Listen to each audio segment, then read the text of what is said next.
আসসালামু আলাইকুম।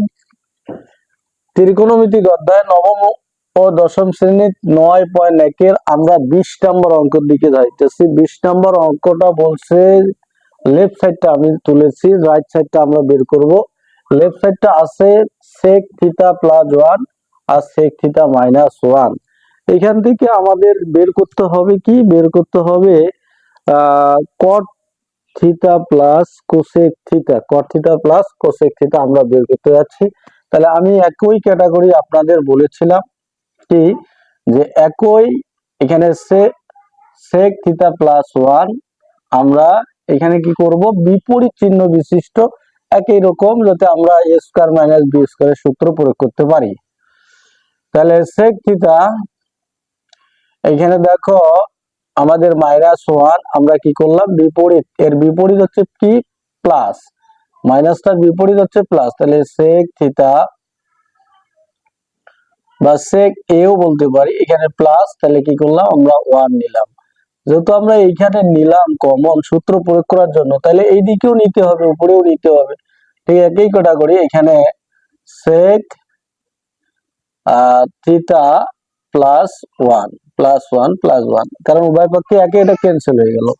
আমরা এটা কি করতে পারি, এখানে দেখো এটা দুইটা একই, আমরা একটা লিখতে পারি, এখানে sec থিটা প্লাস 1, তারপরে আমরা হোল স্কয়ার দিতে পারি, কারণ গুণের বেলা পাওয়ার গুলো যোগ হয়ে যায়।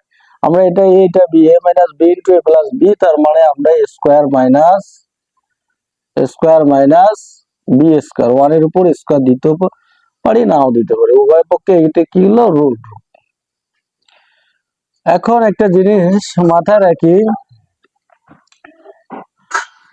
এখানে sec থিটা প্লাস 1, তারপরে হোল স্কয়ার, আমরা হোল স্কয়ার দিয়ে দিলাম, আর sec স্কয়ার থিটা মাইনাস 1 সমান আমরা লিখতে পারবো কি, হ্যাঁ, sec স্কয়ার থিটা মাইনাস 1 সমান আমরা লিখতে পারবো tan স্কয়ার থিটা, কি square theta, tan square theta.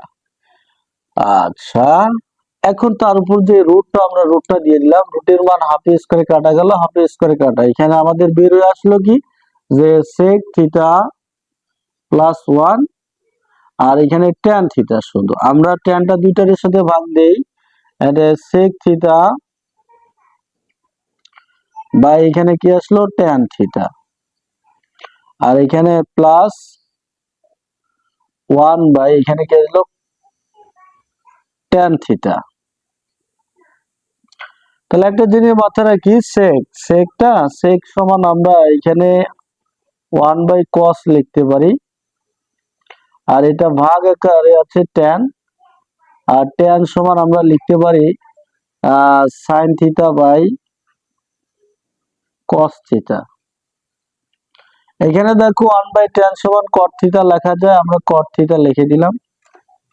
আমরা জানি ভাগটা গুণ করলে নিচের সংখ্যাটা উপরে, উপরের সংখ্যাটা কি নিচে, অর্থাৎ cosটা উপরে গেল, নিচে sin থিটাটা চলে আসলো। এখন দেখো এখানে plus cot theta,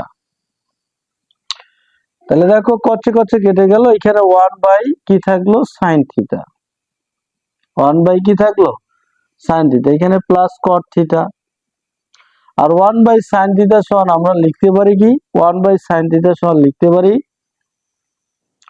1 by sin theta সমান লিখতে পারি cosec থিটা, কি থিটা লিখতে পারি, cosec থিটা, প্লাস এখানে cot থিটা, যেটা আমার কি বলছে, রাইট সাইড যেটা বের করতে বলছে, আমরা left side equal right side কি করলাম, প্রমাণিত হয়ে গেল, প্রুফ হয়ে গেল।